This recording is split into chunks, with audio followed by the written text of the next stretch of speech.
kaibigan mo siya, He is. Amen? 'Di ba? Kung para sa iyo, matalik mo siyang kaibigan, 'di ba? Kung siya ay manggagamot para sa iyo, He is the Messiah, 'di ba? He is who He is, sabi nga. Amen? Si Kuya Baste. Kuya Baste, sino si Jesus Christ para sa iyo? Yung mga kaibigan ko po mga baba, Ano daw? Ano sabi ni Kuya? Sino si Jesus Christ, anak? Sino daw si Jesus Christ sa'yo? Ano mo si Jesus Christ? boss. Boss. Boss. Boss daw po. boss niya si Jesus Christ. Praise God. O, di ba? Boss niya si Jesus Christ. O, ikaw, Michael, sino si Jesus Christ para sa'yo? Michael.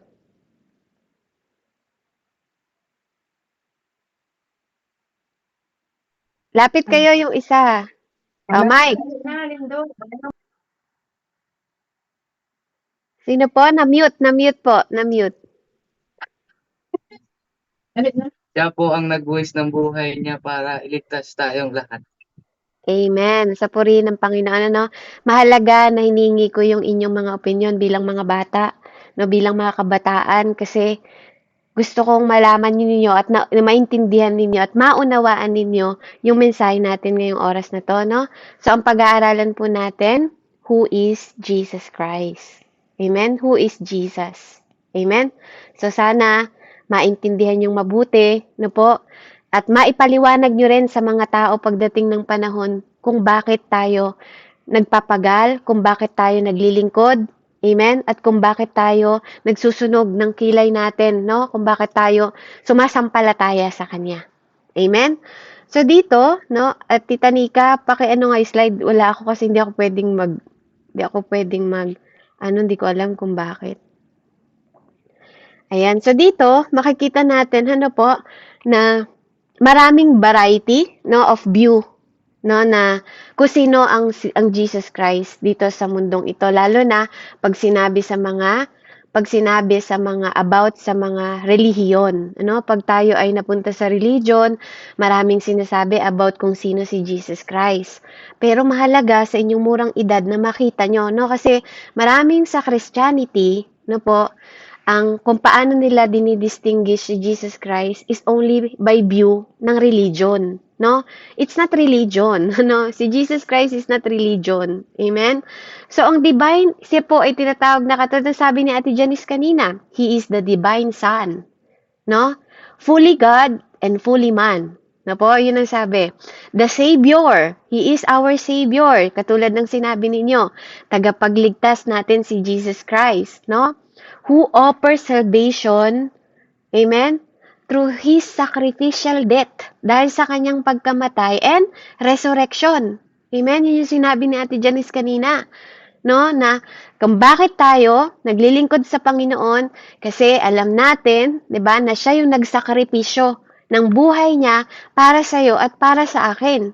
Amen? He is the ultimate high priest. No, yun yung mga pagkakakilala sa kanya. He is the mediator between God and human. No, siya yung pumapagitna sa atin. Amen? Dahil sa kanya dumadaan tayo sa kanya.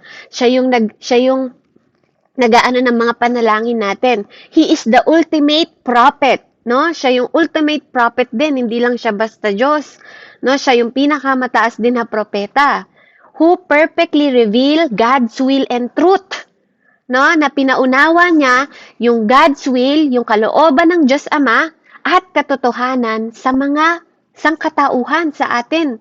No, He is the King of King. No, King of King, hari ng mga hari. Ganun kataas yung level po ni Jesus Christ, no po? So He is the sovereign ruler with authority of all creation. That is Jesus Christ na pinaglilingkuran mo at pinaglilingkuran ko. Amen?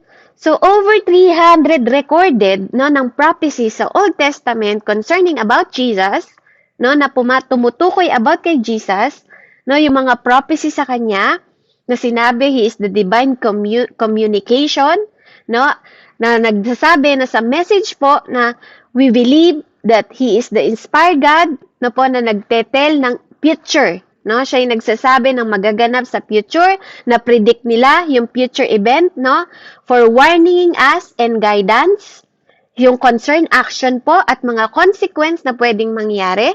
Amen? And the first prophecy concerning about Jesus Christ is makikita natin sa Genesis 3:15. Anong sabi doon? And I put enmity because between you and the woman, and between you offspring and hers, he will crush your head, and you will strike his heel. No, na matatalo po ni Jesus Christ yung kasamaan sa mundong ito.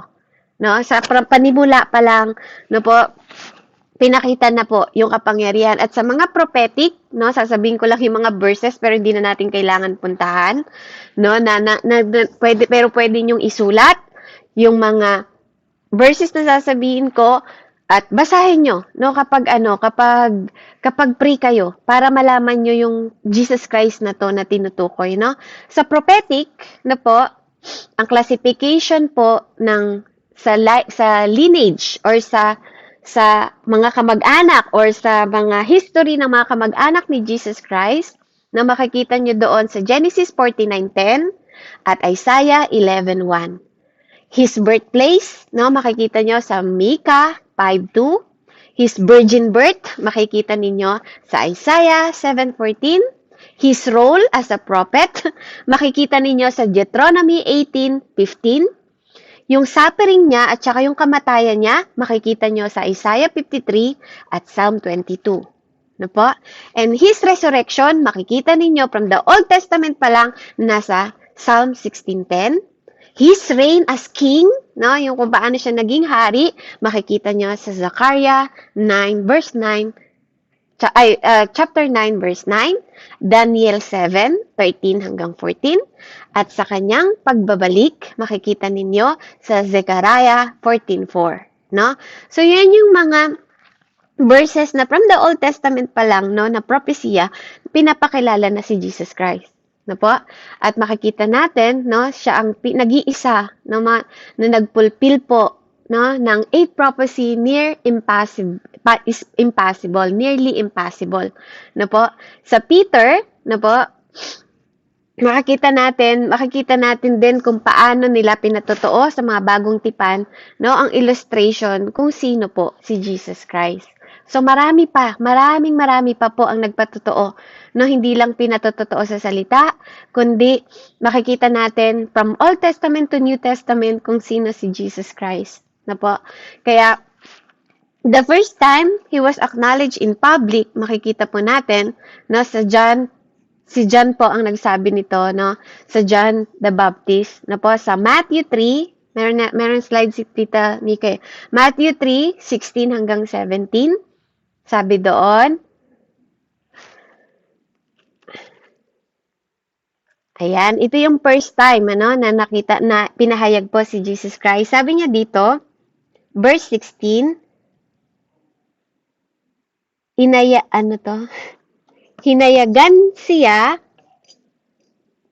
at nang mabautismohan siya si Jesus, pagdakay umano'y sa tubig at narito nangagbukas sa kaniya ang langit at nakita niya ang Espiritu ng Diyos na bumabang tulad ng isang kalapati at dumapag sa kanila.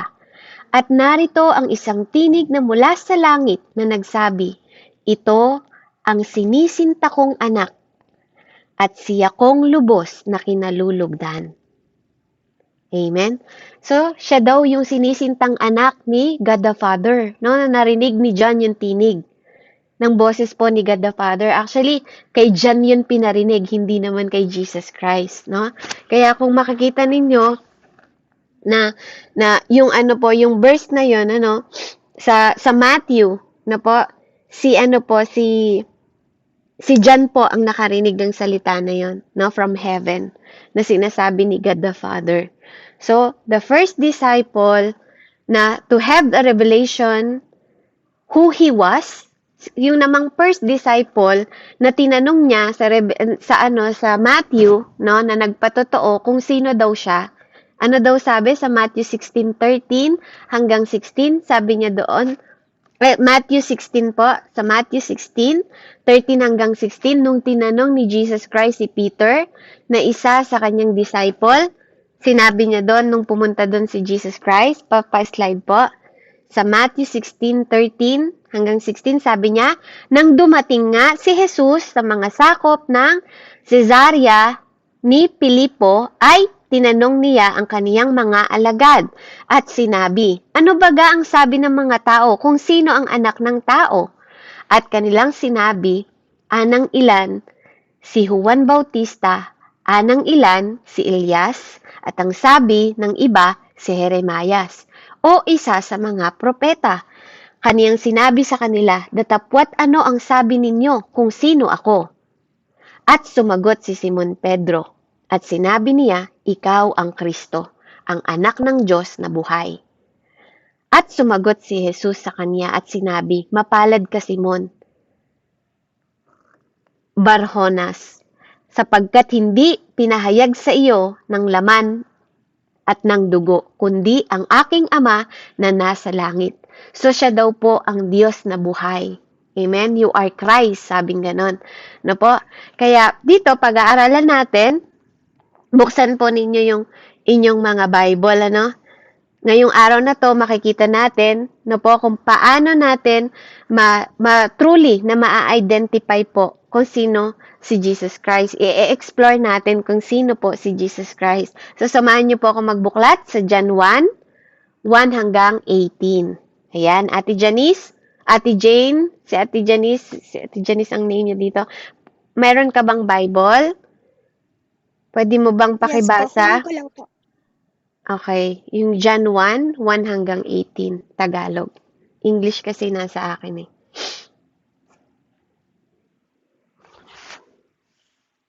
Ano po ulit? John 1, 1 hanggang 18. Pa-slide po, Tita Nika, yung ating main verse. Ito yung main verse natin today, no? Sa lahat ng dyan, kabataan, John 1, buksan ninyo yung inyong aklat. Sa Bible ninyo, John 1, 1 hanggang 18. Basahin din ninyo habang binabasa ni Ate Janice, ni Ate Jane. Sa Book of John, 1 hanggang 18. Ready ka na, ate? Apo. Ito po. John chapter 1, verse 1 to 18. Verse 1. Nang pasimula siya ang berbo, at ang berbo ay umaasa, at ang berbo ay sumasa sa Diyos, at ang berbo ay Diyos. Verse 2. Ito rin ang pasimulay sumasa Diyos. Verse 3. Ang lahat ng mga bagay ay ginawa sa pamamagitan niya, at alinman sa lahat ng ginawa ay hindi ginawa kung wala siya. Verse 4. Nasa kanya ang buhay, at ang buhay ay siyang ilaw ng mga tao. Verse 5. At ang ilaw ay lumiliwanag sa kadiliman, at ito'y hindi napaggunawa ng kadiliman. Verse 6. Naparito ang isang tao na sugong mula sa Diyos, na ang kanyang pangalan ay John. Ito ay naparitong saksi upang kanyang patutuhanan ang ilaw, upang sa pamamagitan niya'y magsisampalataya ang lahat. Verse 8. Hindi siya ang ilaw, kundi pumarito upang kanyang patutuhanan ang ilaw. Verse 9. Nagkaroon ng tunay na ilaw sa makatwid bagay, ang ilaw na lumiliwanag sa bawat tao na pumaparito sa sanlibutan. Verse 10. Siya'y nasa sanglibutan, at ang sanglibutay ginawa sa pamamagitan niya, at hindi siya nakilala ng sanlibutan. Okay, stop Verse mo muna. 11. Stop mo muna, Ate Jane. Ayan, so dito naman tayo sa lalaki. Sige, sabi ko, Lindon, basahin mo yung kasunod. 11 hanggang 18. Tayo na yun doon. Dudon. Pumunta siya sa kanyang bayan, ngunit hindi siya tinanggap ng sarili niyang kababayan. Subalit ang lahat ng tumanggap at sumasampalataya sa kanya ay binigyan niya ng karapatang maging mga anak ng Diyos. Sila ay naging mga anak ng Diyos hindi dahil sa sinilang sila ayon sa kalikasan o kagustuhan o sa kagagawa ng tao, kundi ayon sa kalooban ng Diyos. Naging tao ang salita at nanirahan sa piling namin. Nakita namin ang kaluluwalhati ang tunay na kanyang bilang kaisa-isang anak ng Ama. Siya ay puspos ng kagandang loob at katotohanan. Nagpatotoo si Juan tungkol sa kanya na isinisigaw siya ang tinutukoy ko ng aking sabihin. Ang dumarating na kasunod, ako'y higit kaysa sa akin sapagkat siya ay naroon na bago pa man ako ipanganak. Mula sa kapuspusan ng kanyang kagandahang loob, tumanggap tayong lahat ng abot-abot na kagandahang loob. Ibinigay ang kanyang kautusan sa pamamagitan ni Moises. Ngunit dumating ang kagandahang loob at katotohanan sa pamamagitan ni Hesus Kristo. Kailan may wala pang taong nakikita sa Diyos, ngunit ang natatanging Diyos na pinakamamahal ng Ama ang nagpakilala sa Ama. Amen. So, ang pinakamamahal na ama ang nagpakilala. Amen? Ang pinakamamahal na anak ang nagpakilala sa ama. Amen? So, ang first point natin, mga kabataan, no po, mga youth, no, first point natin, Tita Nika, Jesus is the exact presentation of God. Amen? So, makikita natin dito sa first point natin, kung kayo ay nagte-take down note, who is Jesus?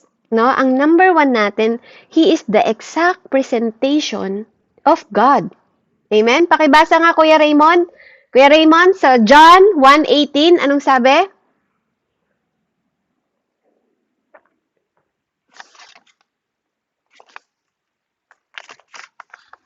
Ano po sis, John 1? John 1:18. Nang pasimula ay karoon na ang salita ay kasama ng Diyos, at ang salita ay Diyos. Sa John pasimula John ay 1:18, kasama Kuya. Kuya, 18. Dito yan. Kailan may wala pang taong nakakita sa Diyos, ngunit ang natatanging Diyos na pinakamamahal ng Ama ang nagpakilala sa Ama. Amen. No po? So, siya po ang nagpakilala sa Ama. He is the exact representation of God. 'Di ba? Sabi nila, no po, ang tatay, no, ang ama, no po, ay iba sa anak. Amen? No po, pero iisa sila. No? Siya ang exact presentation ng God the Father, no po, sa kalangitan. Amen? Kaya po siya binaba dito sa lupa. Makikita ninyo sa Hebreo 1:3, no po, sa Hebreo 1:3, Tita Nika, wala ba yung first point natin? Hindi mo nagawa ng slide. Sa Hebreo 1:3, Kuya Franz, meron ka bang Bible para makapag-participate ka? Sa Hebreo 1, verse 3, pakibasa po. Sa kanya makikita ang nagniningning sa kadakilaan ng Diyos. At kung ano ang Diyos ay ganon din siya. Oh, Siya wow. ang nag-iingat ng bagay sa mundo sa pamamagitan ng kanya makapangyarihan niyang salita. Matapos niya tayong linisin sa ating mga kasalanan, umupo siya sa kanan ng makapangyarihan ng Diyos. Doon sa langit. Amen. Amen. O, diba? The sun is the radiance of God's glory. Sabi niya, the exact representation of His being. Siya din daw yung nagsusustain sa lahat ng living things dito sa mundo. Ganun ko po kapangyarihan yung kanyang word. Amen? Jesus made an invisible God, no? Na naging visible. No? Yung dating hindi nakikita na Diyos, no po, naging visible sa pamamagitan ni Jesus Christ. Tama ba, Kuya Lindon? Nakikinig ba si Kuya Lindon? Yes, no? Kung dating hindi nakikita, ngayon nakikita na siya sa pamamagitan ni Jesus Christ. Kaya sinabi niya, ang Diyos Ama, no, kung nakita niyo si Jesus Christ, sabi niya noon sa kanyang salita, no, nakita mo na rin ang Diyos Ama. Amen? Because He is the exacto, talagang siya yun, no? Iisa sila. He is the powerful. Without God, without Jesus Christ, hindi nagawa ang lahat, hindi din na-sustain ang lahat, no? Kaya tayo, apart from Him, kung tayo ay hiwalay sa Diyos, wala din tayong kabuluhan. Amen? So dito, makikita natin, even kay Philip, sinabi niya, no, in exchange with Philip, sabi niya sa John 14:8-9, Philip said, Lord, sabi niya doon, show us, ipakita mo sa amin, sabi niya, the Father, and that will be enough for us. Ipakita mo sa amin, yung Diyos Ama, sabi niya ganon. Diba? At yun ay magiging makukontento na kami sa sagot mo, sabi niya. Pero sumagot si Jesus. Jesus replied, sabi niya po sa John 9, no? John 14:9. Jesus answered, sabi niya, don't you know, Philip? Sabi niya sa kanyang disciple, no? Don't you know, Philip, even after I have among you such long time. Kahit na, ang tagal-tagal ko na kayong kasama, anyone who seen me has seen the Father. How can you say, show us the Father? Diba? Lahat ng nakakita sa akin, nakita ang Ama. Bakit mo sinasabi sa akin? Sabi niya, naipakita ko sa inyo ang Ama. So, ibig sabihin, sinasabi ni Jesus Christ that we are one. Ang Diyos Ama at Diyos Anak na siya ay iisa. Amen? Unawain niyo pong mabuti na mga bata, mahalaga na malaman niyo to. No? At isulat niyo yung mga verses, no, para babalikan ninyo. Maunawaan ninyo that Jesus is true God. No? He is 100% man and 100% God. Amen? So, ang second point natin, amen, asan ba si Tita Nika? Nawala si Tita Nika yung slide natin. No? Second point natin, ang first natin, God is the exact representation. Jesus is the exact representation of God. Amen? Then, ang second point natin is, Jesus is creator and sustainer of life. Amen? Anong sabi sa John 1:3? Na po, sino makapagbabasa? John 1:3. Sino pong may Bible na hawak? John 1:3. Lindon, kaya mo bang basahin? John 1:3.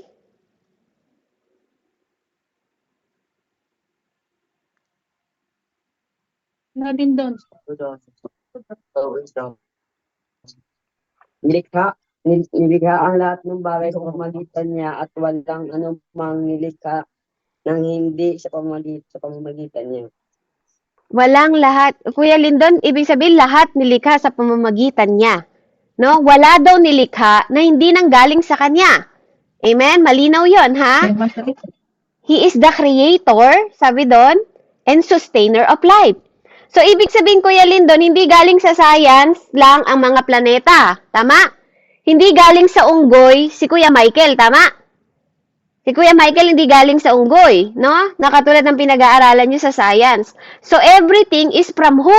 From Jesus Christ, right? Diba?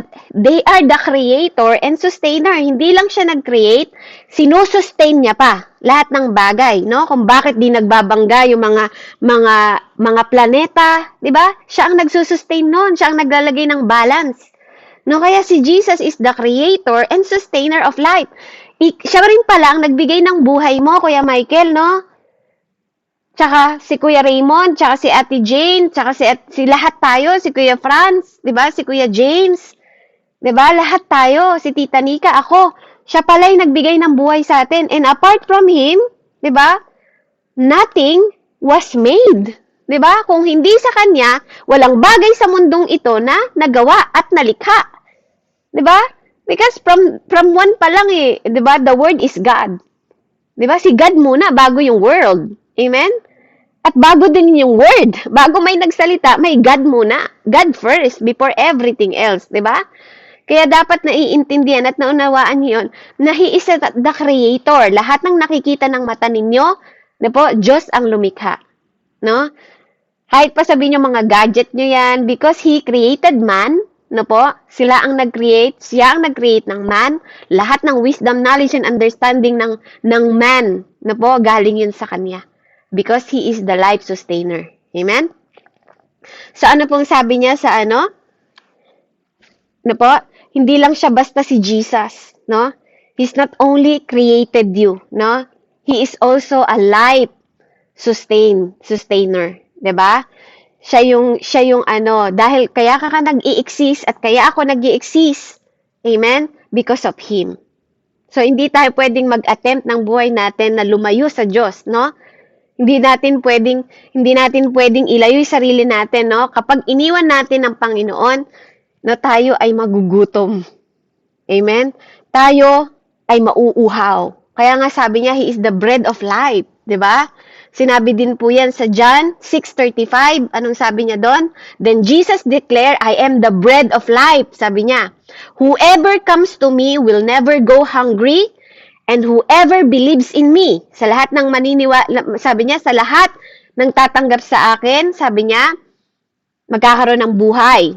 At lahat, 'di ba, nang pupunta sa Kanya, hindi magugutom, at lahat ng maniniwala sa Kanya, hindi na mauuhaw. No? Yun yung pinaka-description niya sa sarili niya.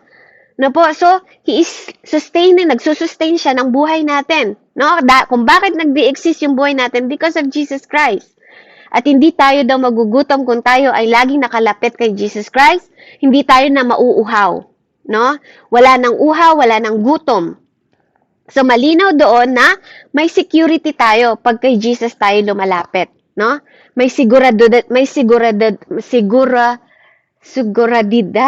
Tama sa Tagalog. May kasiguruhan. Ayun, may kasiguruhan.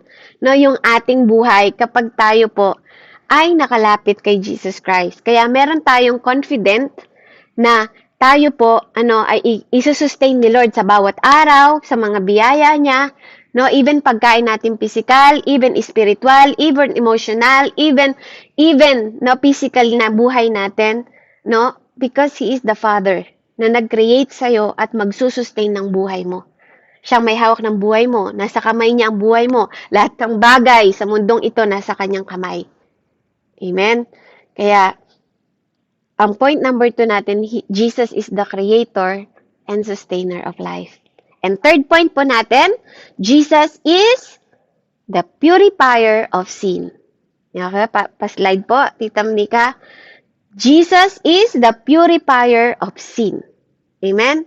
So makikita natin na si Jesus daw po ang naglinis ng ating mga kasalanan. Amen? Kaya napakahalaga na dapat alam ninyo na hindi ka nalinis dahil sa sarili mo. Yung naligo ka, tas malinis ka na. Hindi po ganon. Nalinis ang ating mga kasalanan, hindi dahil sa sarili nating gawa, kundi tayo ay nanampalataya sa Panginoon. Amen? Naniwala tayo na siya ay Diyos. At naniwala tayo na siya ay namatay para sa kasalanan mo at sa kasalanan ko. Amen? Anong sabi sa 1 John 2:2? Kuya Michael, pabasa nga. Mukhang naglalaro lang si Kuya Michael 1 John 2:2. Ano pong sabi? First John. Ay, First John, sis. Opo, 1 John chapter 2, verse 2. Yung ibang kabataan, pakihanap po yung Hebreo 9:14, Ate Jane. Hebreo 9:14. Susunod kang magbabasa. Okay, basahin muna natin 1 John 2:2. Anong sabi po? Tuto. Ano ba ito? First John ba? Tuto nga. Sige. Jesus at ang kanyang mga alagad ay inanyayahan din sa kasal. Yun po yung sis. No, mali po. 1 John. Unang Juan.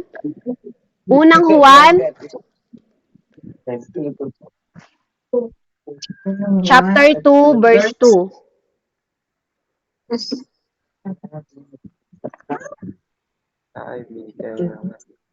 Sabi niya sa English, He is atoning sacrifice for our sins, and not only for our sins, but only the sins of the whole world.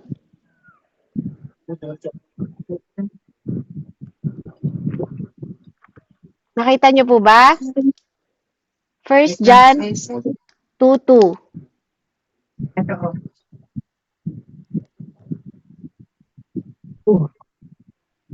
Sorry.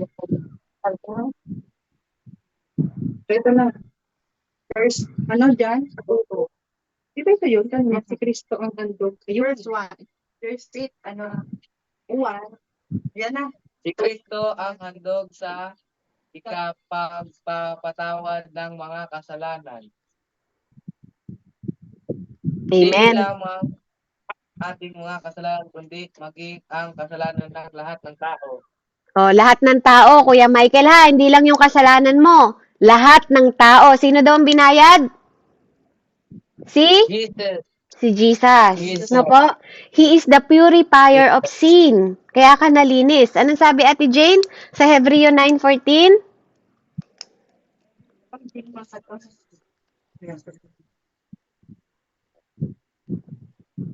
Verse 14, gaano pa kaya kahigit ang dugo ni Kristo na sa pamamagitan ng Espiritong walang hanggan ay inihandog ang kanyang sarili ng walang batik sa Diyos ay makapaglilinis sa inyong buti sa mga gawang patay upang mga lingkod sa Diyos na buhay. Amen. 'Di ba? Ano pang mas makapangyarihan sa dugo ng Diyos, 'di ba? Wala nang makapaglilinis na kahit anong dugo po sa iyo at sa akin, kundi ang dugo lang ni Kristo ang makapaglilinis dahil unblemished, no? Walang kapintasan.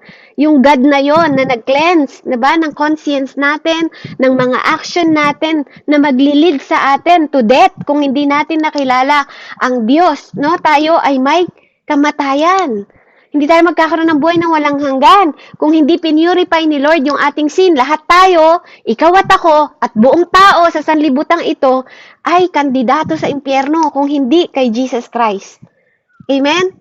Kaya napakabuti po ng Panginoon. Ano, Kuya Franz, hanapin mo nga yung Matthew 28:18. Kaya nga dito sinasabi natin, no?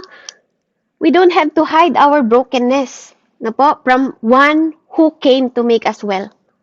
Huwag natin itago yung ating mga brokenness sa Diyos kasi naging handa ang Diyos para tayo buuin, para tayo linisin, no? Para tayo ay walang maging kapintasan sa harap ng Ama kung bakit niya inala yung kanyang anak at ganun kanya kamahal.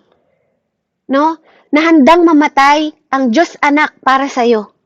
Kaya wag niyong babaliwalain yung paglilinis ng Diyos sa kasalanan natin. Huwag tayong pabalik-balik sa kasalanan, lalo na kayong mga kabataan, na sa murang edad ninyo, nalaman ninyo kung ano yung sacrificial na ginawa ng Diyos anak para malinis tayo at mawala tayo sa kahihiyan at kasalanan na tumatali sa atin. He break the chain ng sin to purify our sin. Amen? At maging walang kapintasan sa harap ng Diyos. Number 4 point natin, Tita Nika, pa-slide po, leading authority to all things. So Jesus, no, is the leading authority on all things. All things, walang bagay na hindi sa Kanya o nilikha na apart sa Kanya. Amen? Anong sabi Kuya Franz? Matthew 28:18.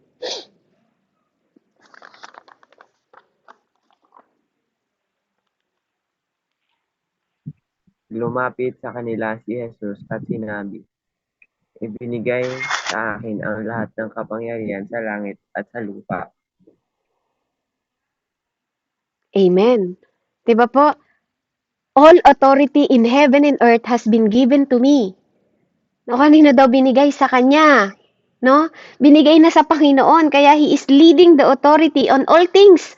Lahat ng bagay sa mundong ito, si Jesus ang authority. No po? Lahat. Walang exempted. No po? Kuya James, andyan po ba yung pamangkin mo? Pabasa nga po sa Colossians 2, 9, and 10. So, hindi ko lang to sinasabi. Meron tayong mga supporting verse na po to prove that Jesus is the leading authority on all things. Na po, hindi lang basta opinion. Na po, nakalagay, it is written. Amen? Ito po yung mga supporting verse niya. Kuya James, andun po ba yung pamangkin mo? Colossians 2, 9 hanggang 10 po. Umalis po. May pinuntahan saglit lang po. Kaya nyo pong basahin, Kuya James, kayo na lang po magbasa. Colossians 2, 9 hanggang 10. Nasa slide po. Wala naman po. Wala akong po. Bible po. Wala Ilocano po kayo? Bible. Ay, Ilocano. O sige po, hanap Ilocano tayo. kasi yung Bible. Sino ba yung nasa ni Kuya Junjun Harapa? Si ano ba to? Si yung babae? Yung kapatid mo ba to? Sige po, kung sino na lang makapaghanap, pwede po ba pabasa? Colossians 2, 9 and 10. Si Kuya Raymond. Kuya Raymond, pabasa nga, Kuya Raymond. Colossians 2, 9 and 10. Paki-unmute, Michael. Malapit ka sa ano. Ayan. Sige, Kuya Raymond, laksan mo nga. Sapagkat ang buong kalikasan ng Diyos ay na kay Kristo sa kanyang pagiging tao, kaya't nalubos ang inyong buhay sa pamamagitan ng inyong pakikipag-isa sa Kanya, na siyang nakakasakop sa lahat ng kapangyarihan at pagmamahala. Amen. 'Di ba? Yung for Christ is all the fullness, sabi niya, no? Sa kanya lahat. Amen.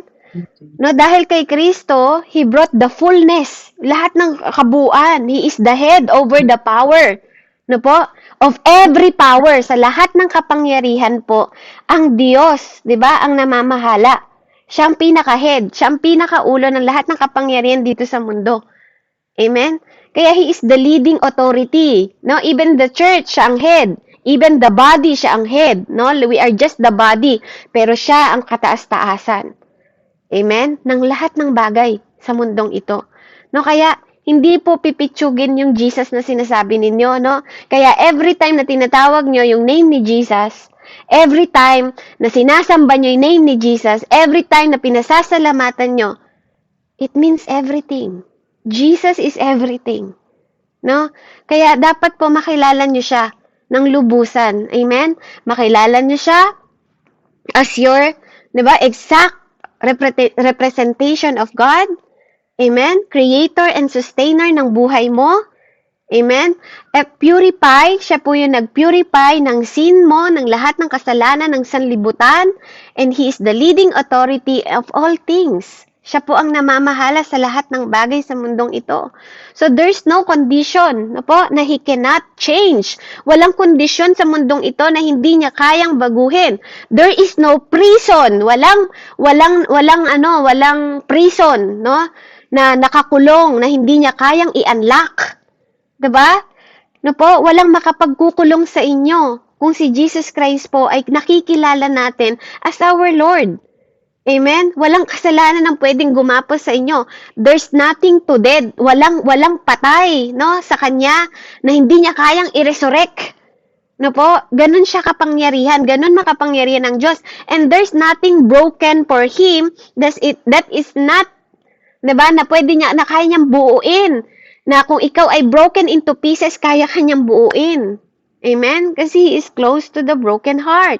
And there's no principality dito sa mundong ito at sa kalangitan, no po, na hindi kayang impluwensya ng Panginoon or kayanin ng kapangyarihan.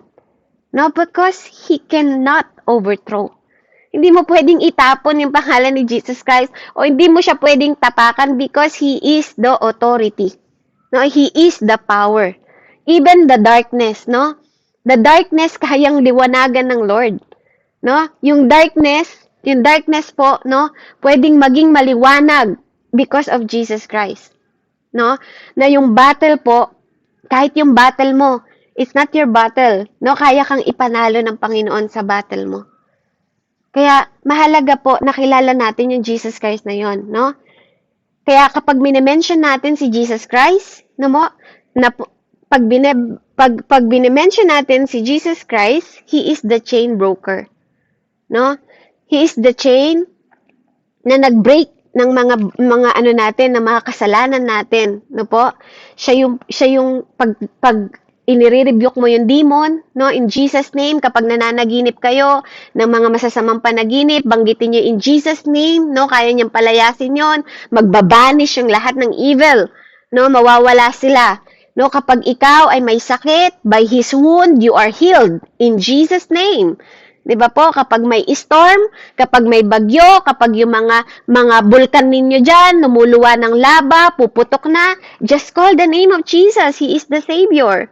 No, kaya niyang i-calm ang mga bagyo na mga bagay na hindi natin kayang kontrolin. No, dahil siya ang tagapagligtas natin. And nothing can close the door pag binuksan ka ng Diyos ng bukas na pintuan, no? Walang makapagsasara ng pintuan na binuksan ng Diyos. Only Him. No, sa buhay mo at sa buhay ko. No po, dahil siya ang authority. No po, He also can transform your life. Kayang transform ni Lord yung buhay mo. And no one else can change you, kundi ang Diyos lang. Hindi ka kayang baguhin ng nanay mo, hindi ka kayang baguhin ng tatay mo, hindi ka kayang baguhin ng tao, only Jesus kung isosurrender natin yung buhay natin. Because, bakit po? He is the authority. He's absolutely unshakable and eternal. Na walang ibang pangalan sa ilalim ng langit at lupa. He is eternal.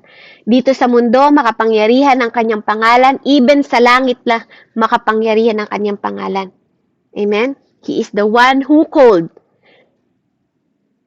you by name. Tinawag niya ako kung ba't nandito kayo. Si Kuya Lindon, si Kuya Raymond, si Michael, si Tita Jane, si Tita Cristita, si Tita Nika, si Ate Jane, diba? Si Kuya James, Kuya Franz, diba? Even sila Kuya Junjun, even yung mga kapatid ninyo. Amen? Sila Baste, yan. Si Lord po ang tumawag sa inyo. He called you. Na po? Si Lord ang tumawag sa inyo at tinawag niya kayo by name. To out in the darkness. Na mawala kayo sa kadiliman at mapunta kayo sa glorious light ni Jesus Christ. Kaya pahalagahan ninyo yung tinanggap ninyo. No? His name is Jesus. Yun yung Diyos na nagligtas sa iyo at nagligtas sa akin. He is the Messiah. Amen? He is the Lamb of God. He is the Word. He is the light of the world. He is the bread and life. He is the good shepherd. Amen?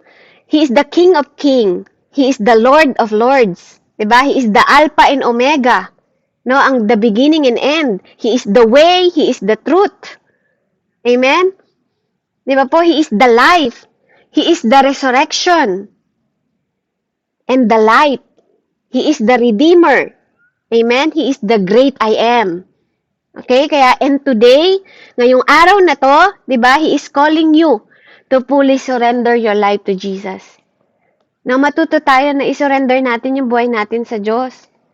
No, kasi kawawa tayo pag nakahiwalay tayo sa Panginoon. No, kaya namnamin ninyo kung ano yung pagpapakilala ng Panginoon, kung sino siya sa inyo. Sa lahat ng narinig nyo na sinabi ko, kilalanin nyo nawa yung Diyos na it's not religion. Hindi tayo nag-aano ng relihiyon dito. Nag-aano tayo na makilala nyo ng mas malalim na pundasyon ninyo ng pagkilala kung sino yung Kristo, kung bakit tayo naglilingkod, kung bakit tayo nagpapasalamat, kung bakit tayo sumasamba. No, He is the God na nagsusustain ng buhay natin sa bawat araw.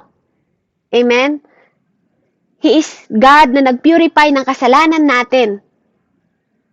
He is God, na nagpatotoo sa pamamagitan ng kanyang pagkakatawang lupa na para iligtas ka at iligtas ako dahil sa pag-ibig ng Diyos Ama.